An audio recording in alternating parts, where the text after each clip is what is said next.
are. Let's see. Let's see where it streams. Where does it stream? Where it streams, nobody knows. Okay.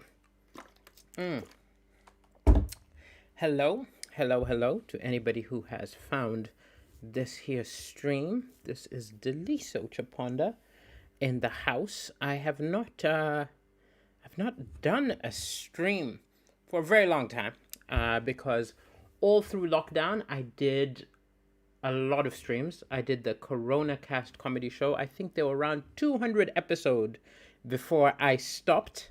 And then, life resumed.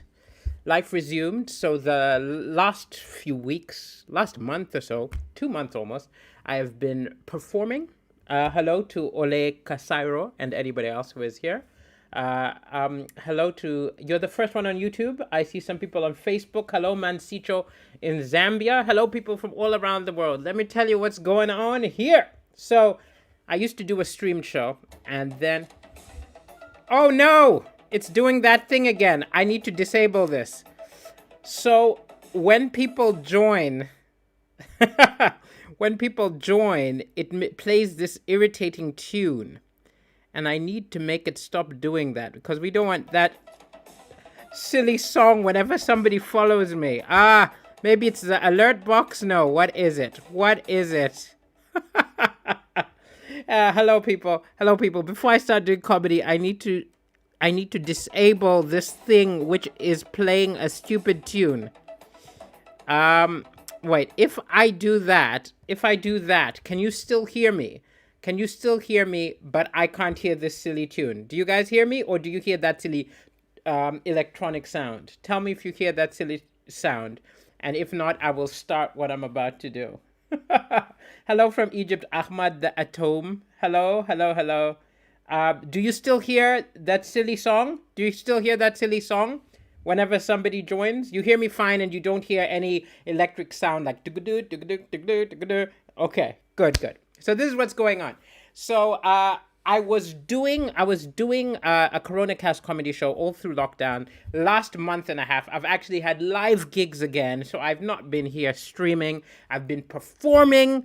I've been flirting with human beings again. I've been living it up. I've been hanging out with comedians. I've been going out, meeting friends. So I've not streamed at all, right? But today, I've been working on writing my radio show, which records on the 21st of September. Any of you who are in England, in Manchester, you can go to the BBC Radio 4 website and you can apply for free tickets if you want to come watch the taping. But anyway, I've been writing since 7 a.m.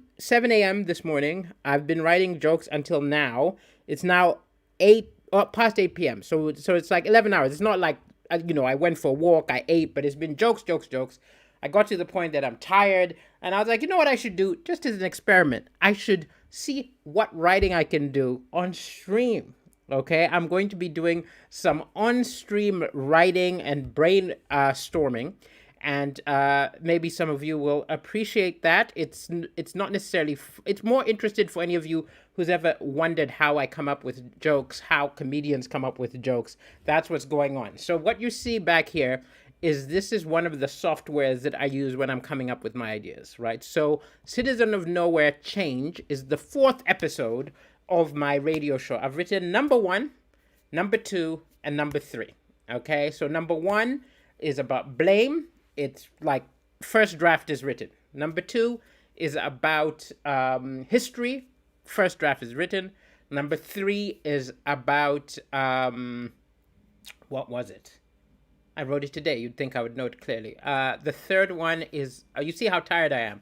I can barely remember something I just wrote. Well, the third one is, coexisting with people. That's number 3. And number 4 is going to be about change. So I'm going to run you through the idea of how I write jokes. And yes, Patrick K. Mutai, writing jokes takes a lot of time. In fact, it takes more than hours because I write a first draft, and then I write another draft, and then I go to a comedy club. So like tomorrow evening, I'm going to Excess Malarkey in Manchester, with a bunch of note cards, which will have the jokes I've been testing, which I'm not sure of. And then I do them in front of a crowd. And the ones which get a laugh stay in the script. The ones which don't get a laugh either leave the script or I change them, right? And that's how you do it. And then if I've got enough time, and I do this week, then on my weekend gigs, I will take the next version of the jokes. So by the time that I do the recording on the 21st, the jokes are fire! Okay, so this is the process. But it all starts with a blank page, very intimidating. So the first thing I always do is I write down, what is the theme? What am I talking about? So this one is Citizen of Nowhere, and the show is about change, okay? So I want to do a show about change. And so the first thing I would do is, before brainstorming, I would just sort of try to lay out what are a few of the directions I can take this. What are the few directions I can take this, okay? So one direction I think I will be able to take this, okay, is I might do change. Okay, the first place we're going to start is, why am I talking about change? I will need to do a few jokes about change and the pandemic, right? Because that's going to be the starting point. I've been thinking about change because a lot of people have been talking about whether it's a big change, like there's never been before. Has our lives been changed? And maybe there is something to be said, right? This point is not funny at all. It's really just me laying out the logic, right? The question is it only negative things which create this big change? You know what I mean? Is it only when something terrible has happened? Okay, so it'll be change. I'll talk about something like, oh, hello, Patrick, hello, who else? Hello, Dan Murazi. I'm doing the process. So we're going to talk about change and the pandemic, and specifically other events of big change, other big change in history. So this might be, I could probably do a joke about, what other big moments have caused global change, be it 9/11, which just passed. That was like a big change, would change how we look at the world. Then we can go further back and say world wars, and not just negative things. It can also be looking at inventions, the invention of the wheel, the invention of fire, the invention of the cell phone. Already I put in cell phone in caps because it is very funny to consider how the cell phone has changed our lives. People now have porn in their pocket. Nothing when I was a kid would have ever made me predict that we could have porn in our pocket. We had to go to the grocery store and we had to stand embarrassed with the porn magazine and have to pay for it. Now porn is in the pocket, in the phone, right? So that's something which I could probably do a joke about, right? You see what I mean? Only thing is, it's for the radio, so maybe talking about porn might be inappropriate. But you see, cell phone being a big change is already funnier than things like the World War or 9/11. And you see already, even just by brainstorming, I already start to have a few ideas, okay? So we've got change in the pandemic, but that's not going to be the whole show, okay? Next, I'm also going to talk about personal change, right? I'll talk about times and things that have changed me as a person, okay? So over here, hello in Malawi. Hello, Issa, how are you doing? So I'm gonna, most of the episode will probably be about personal change, things that have changed Daliso, right? So again, it's things like how I have changed. I have changed in the pandemic, okay? And I already have a few jokes which are on this theme, which is about, because I was alone, living in this flat alone for so long. I lived in the flat alone for 5 months. And as a person who's very private and doesn't like letting people in, it made me realize that I don't like myself that much. I always want my privacy. My privacy is not that valuable. The pandemic taught me that I should have let people in. It would have been nice to have other people around. And it would have been nice to have a wife and kids, even though I never wanted a wife and kids. But in the pandemic, you change your mind. So I'll probably talk about my changed outlook in the pandemic, but other things that have changed me in life, big things that have changed me in life. So if before I write the jokes, I would say, what 3 things have changed me most in my life? Okay, so one of them would probably be deciding to become a comedian. Okay, there were a lot of sacrifices which had to be made, a lot of compromises which had to be changed. What's another big thing? Moving to another country causes a lot of personal change. Moving to countries, breakups are big things of change, so I'll talk about that. Breakups. I could talk about catastrophes, like if any of you have had a house burned down, if any of you have burned someone else's house down. What other things? Oh, you can ask a question, Ole Casairo. I will occasionally be looking at the chat. So ask away with your question. Hello, 8,000,008. You can ask questions even though I'm in this writing stream. I will answer questions on occasion. Okay, so we've got catastrophes. What else? We've got catastrophes. Oh, I don't even know if you can see this stuff. I don't know if it's big enough for you to see, but this is how I am plotting out. So there's change in the pandemic. There's personal change. Then there will be a big section about about societal change, how society changes, right? If society has changed because of the pandemic, what changes societies? Big changes. So society change, okay? And in this change, society change, and I think what we want, is it still streaming? Because Ole said that he wanted to ask a question, and then he has not asked the question. Do I need to refresh? Somebody type something. There you go. Hello, Rukabof. You've got a fantastic name. Hello, Dadank Raccoon. This is a writing stream. There's no video gaming here, and there is no jokes here written. It's me freestyling and making up the jokes, taking you through my process. Okay, so we're talking about society's changed, and so in this case, I'm talking about big changes in society. This could be like when a society takes on a new religion. Again, there's probably big change when it's a new technology. What other things cause big change in society? It's when there's a new political regime. Also, I can talk about, the changes of something like colonialism, when your society is exposed to new kinds of people. If they, kill you and take your land, that's a big change. New conquerors. Hello, I am back. Just for today because I've been writing all day and I just felt like I wanted to have people, even if they're not in the room, around as I write. So you are witnessing how Daliso writes. Okay, so there we go. We've got, usually I need 4. Why do I need 4? Because let's say each episode of my radio show ends up being 30 minutes, okay?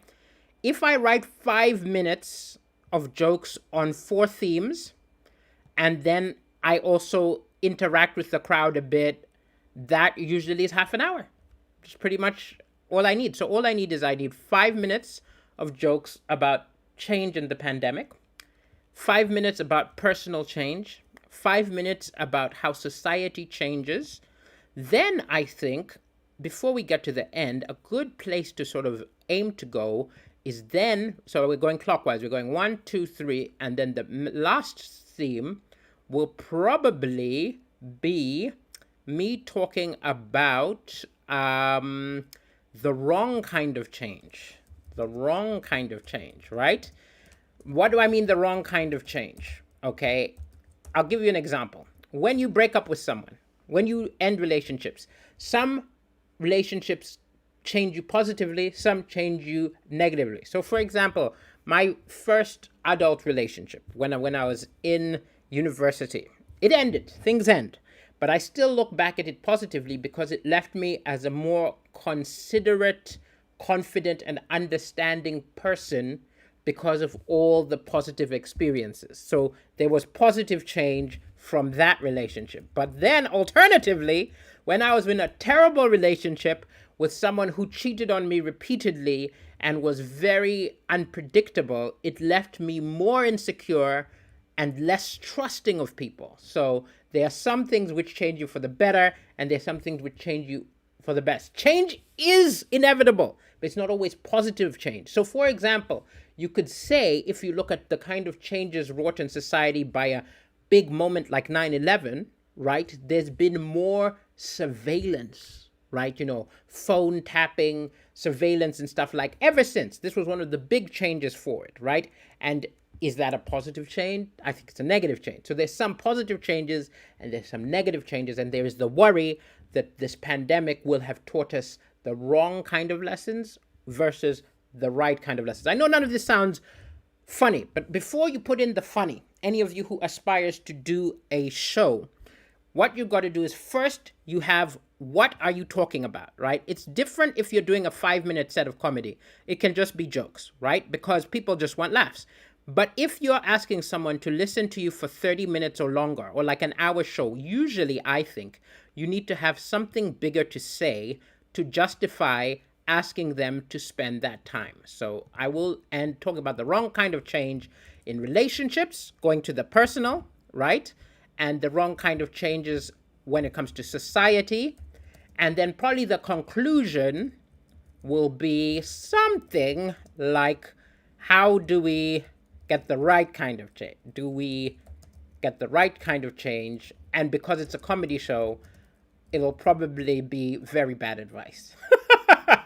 I do not expect actual wisdom from a comedy show. So, for example, in my episode about the one which I just wrote today about sort of coexisting with people and being woke and trying to communicate with other people, the advice I gave at the end is that the best way for us to be able to have open dialogue is we need to instill doubt in everybody, because the problem is when people are sure of themselves. So I suggest that schools should always now not be sure of anything. So you should teach kids 1 + 1 is 2, probably, right? The capital of America is Washington, D.C. Maybe. Just make kids question everything. Then they will never be the kind of insufferable person is so sure they're right that everyone else is wrong. And we will then have world peace. This is the kind of nonsensical logic which creates my comedy shows. But how do we get the right kind of change? So now that we've got my basic sort of mind structure for the episode, right? The next thing is then trying to find 5 possible jokes for each section. 5 possible jokes for each section. Well, 5 possible themes that I will find there. Hello, Grace Liberty Mark. Good to have you here watching in Nigeria. In my show yesterday, which I performed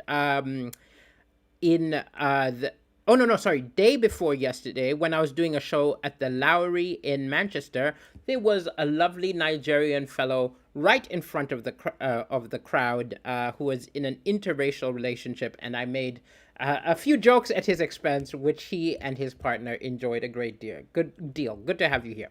Okay, so I'm looking for 5 things where I'm talking about what's this? Oh, the cell phone is probably actually that probably goes into society change. Okay.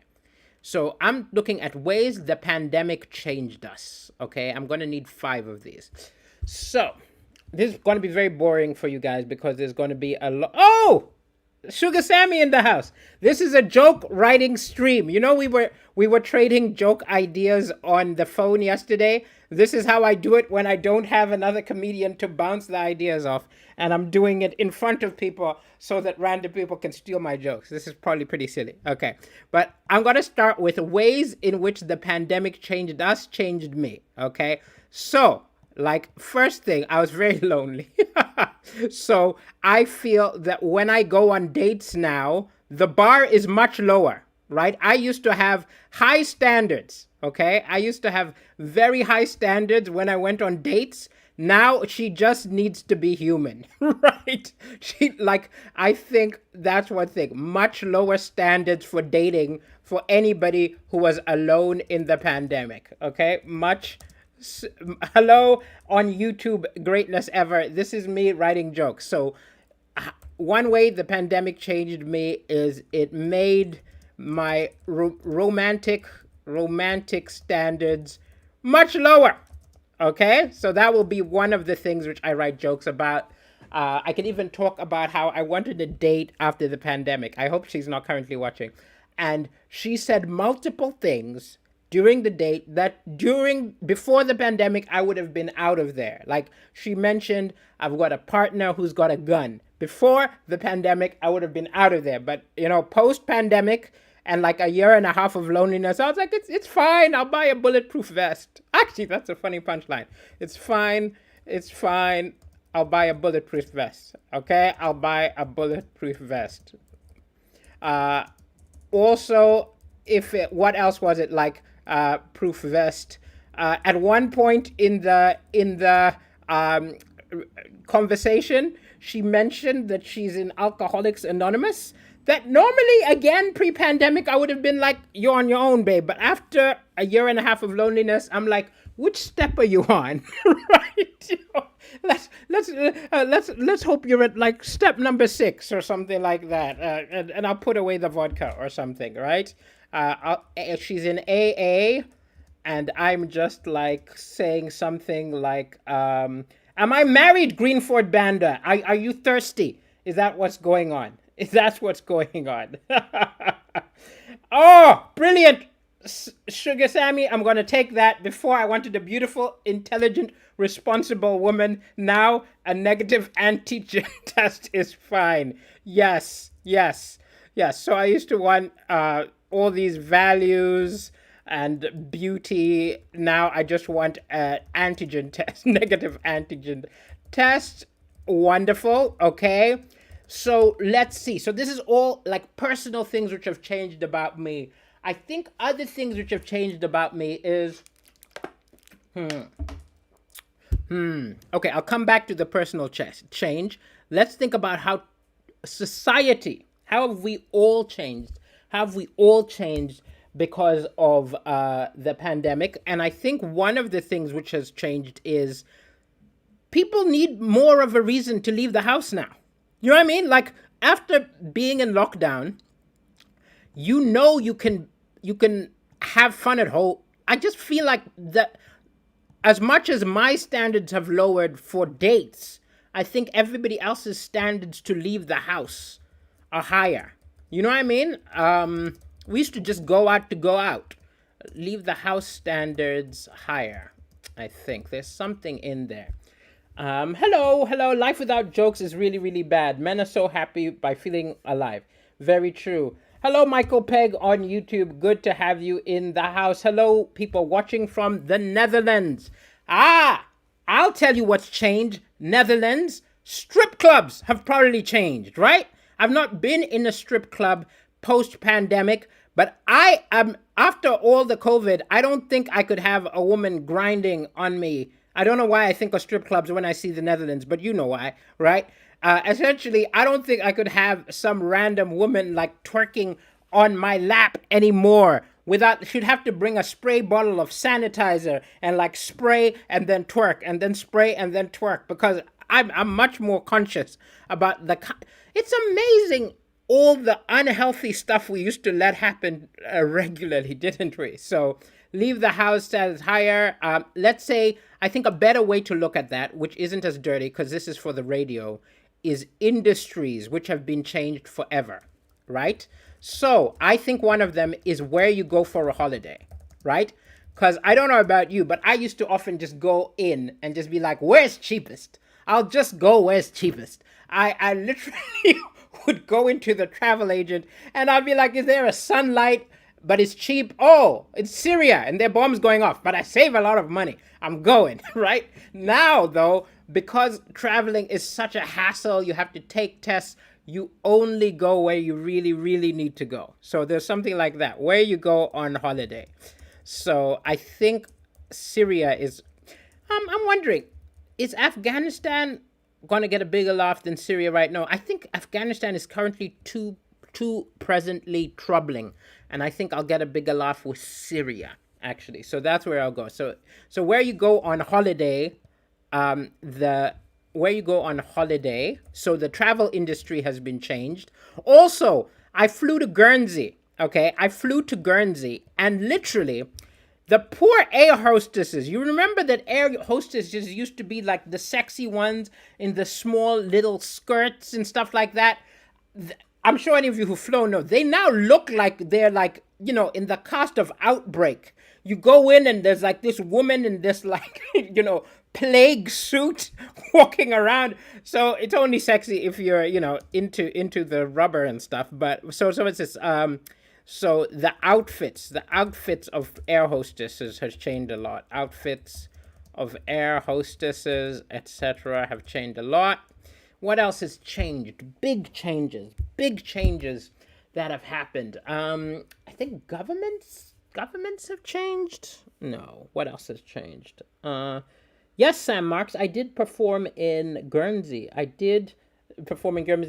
Sugar Sammy says, date conversation before COVID, do you want kids? Date conversation after COVID, do you mind if I swab your nose? This is excellent. I should actually just call you and we'll have the whole show done in I don't know, half an hour. It's great. That's a brilliant one.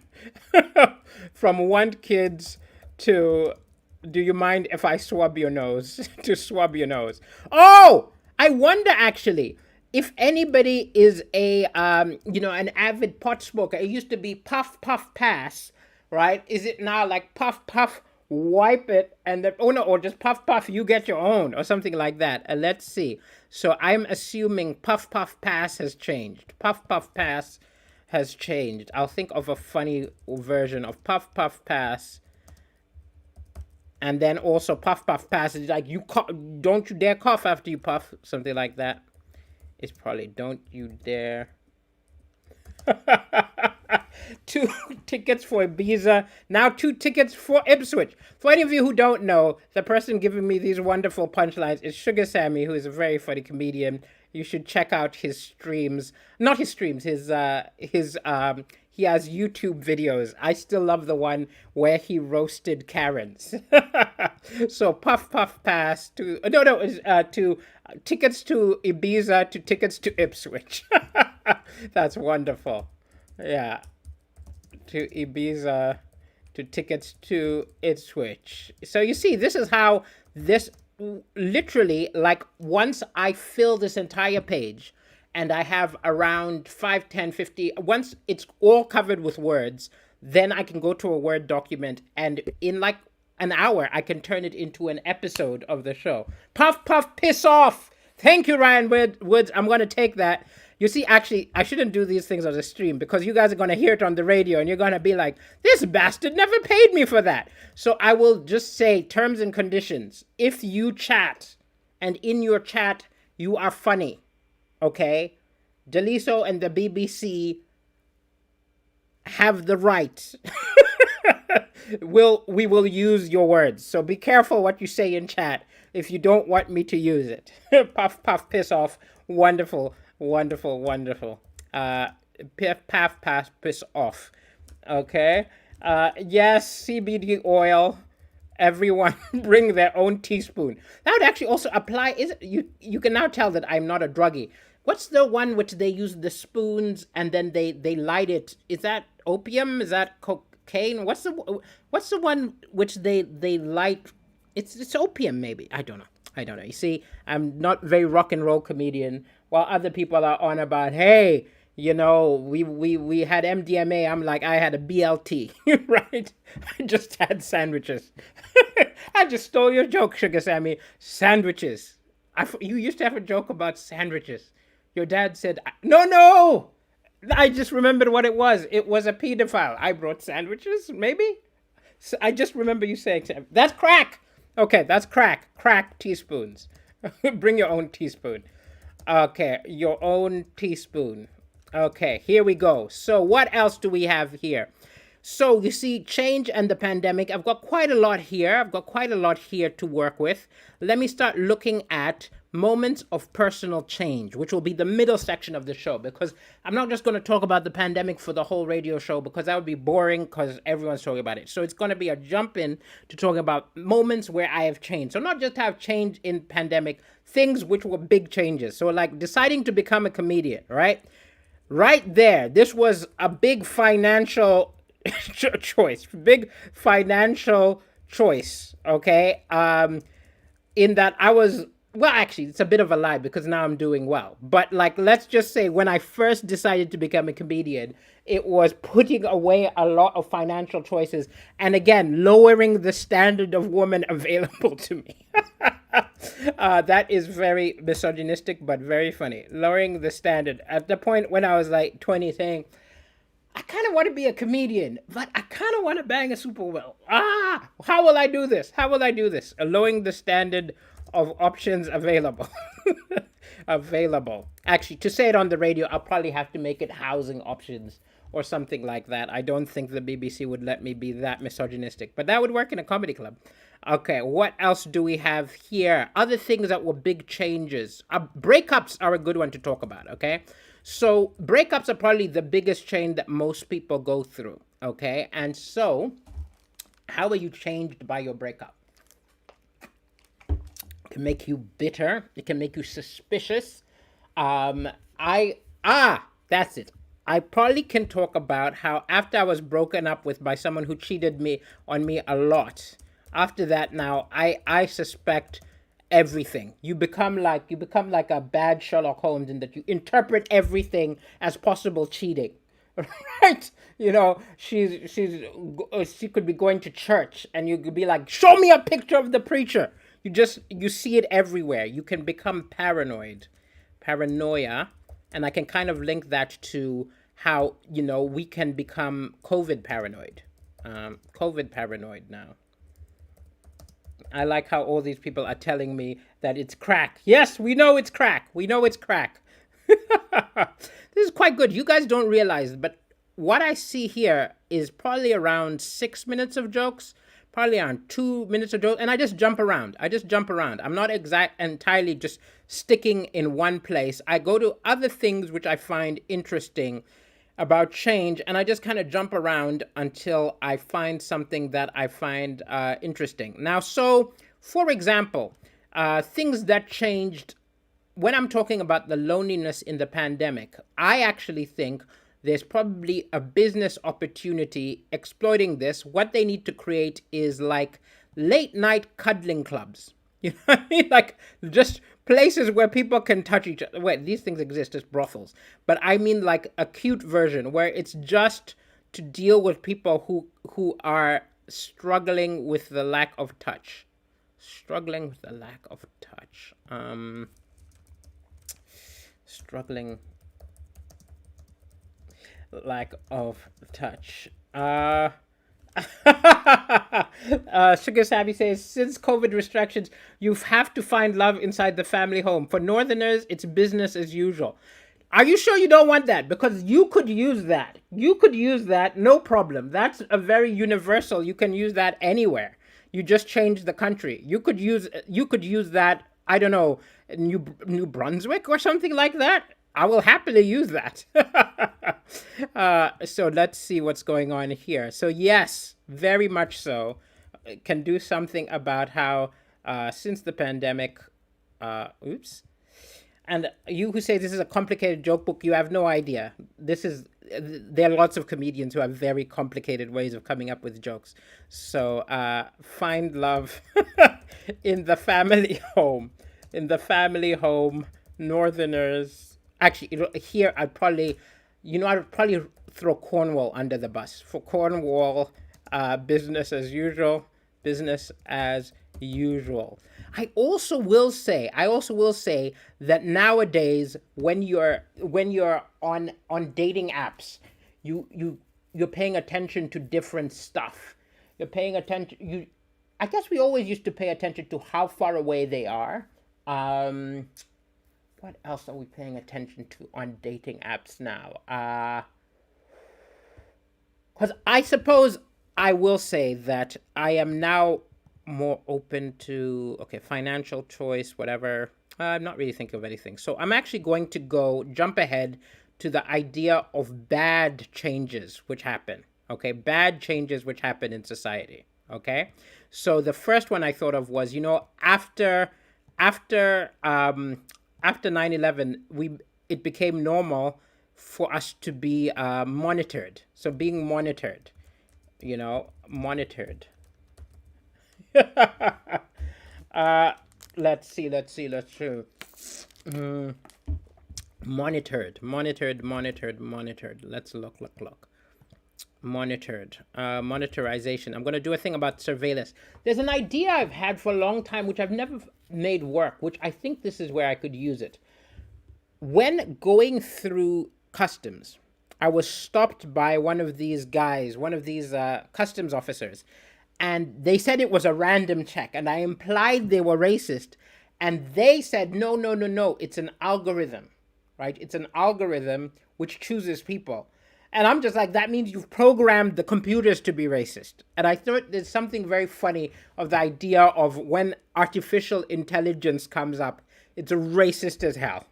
I mean, like the Terminator is extremely racist, right? Or Smith in the Matrix, but racist. So I could probably use the algorithm idea,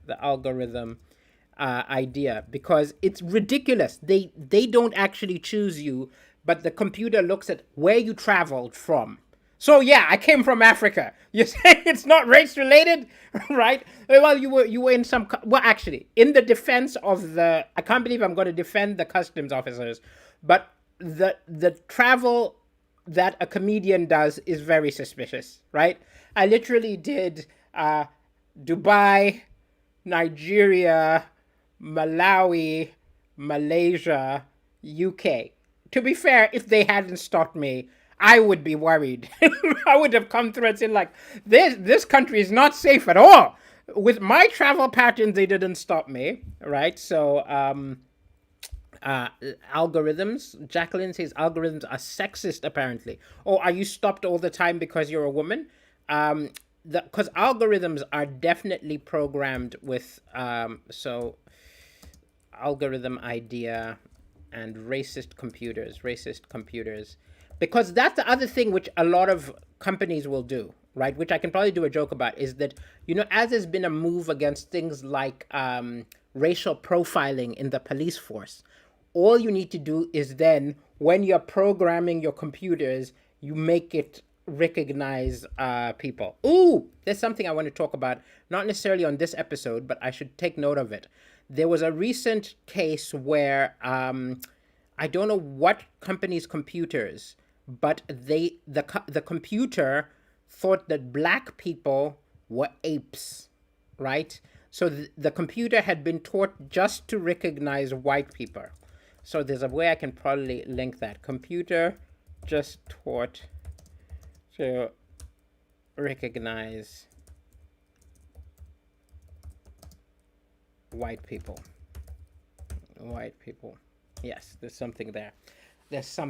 Oh, yes, it's always great. The best thing about when I do these is I write so many jokes that I forget about, and then I need them for a radio show, and then they all come back. And I remember when a famous basketballer passed away. You know who I'm talking about.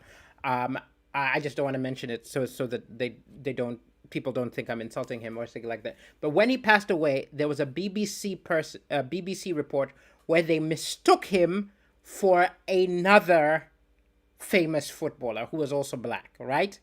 And my joke is that I hope that this person also works in BBC accounts, and when they come to paying the salaries, they mistake me for Lenny Henry.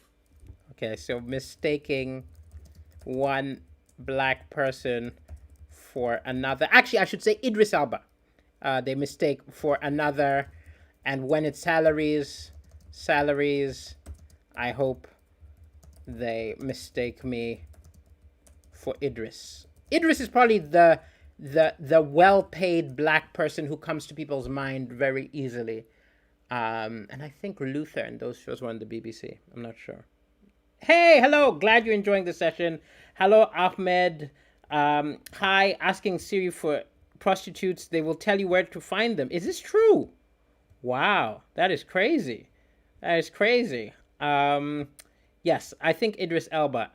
This is for a joke. This is also on the radio, so nobody else will have a problem with that. The idea is is just about money. It's just about money, not about picking up women. Okay, what else are we looking for? Am I using that ball of water on a live stream. Dan Marumazi, that is a very weak joke, but we will not judge it, and I will appreciate you for the pun. Okay. I've probably got enough to write the episode here. But let me just toy with it a little bit longer, and then we are good to go. Okay. Because there's a thing I think I want to bring at the conclusion. There's an idea which I was thinking about just before I came online. There's a book by an author called Olivia K. Butler about change. And she talks about, let me just find the quote. She has a quote, which is, all that you touch, you change. All that you change, changes you. The only lasting truth is change. God is change. So it's in a science fiction book where people worship change. And I like the idea of worshiping not a god, but worshiping an idea.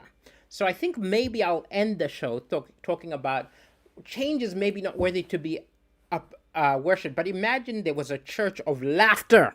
I would go to that church service, right?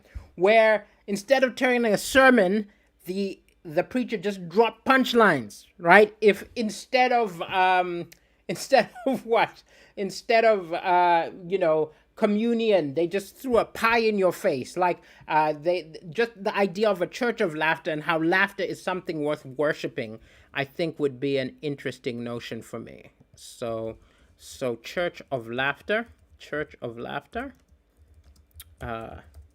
Okay, what else are we going? Algorithms aren't sexist. Men just don't masturbate to Adele. Not that we haven't tried. Hey! Sugar Sammy, that was funny, but we'll have to use a different person because Adele is hot, especially in the UK. People, we find her hot. But there's probably someone like Katie Hopkins I can use. So, here we go. Algorithms.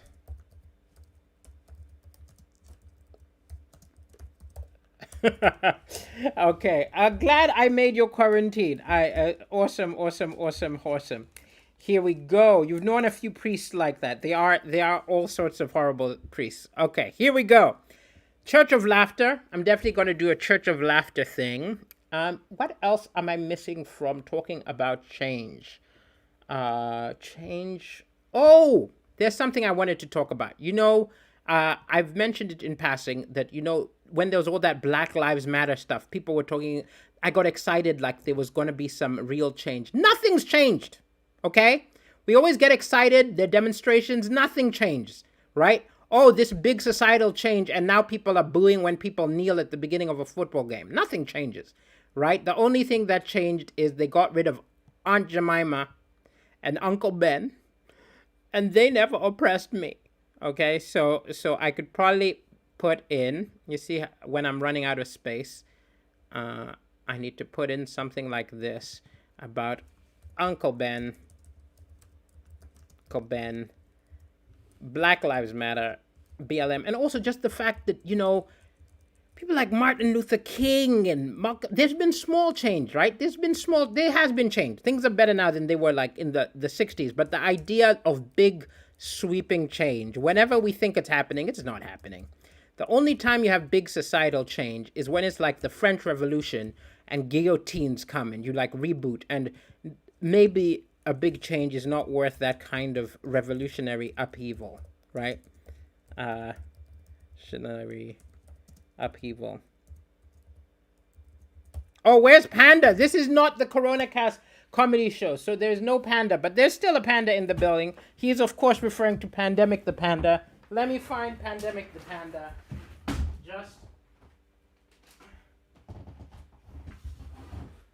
I'm still here!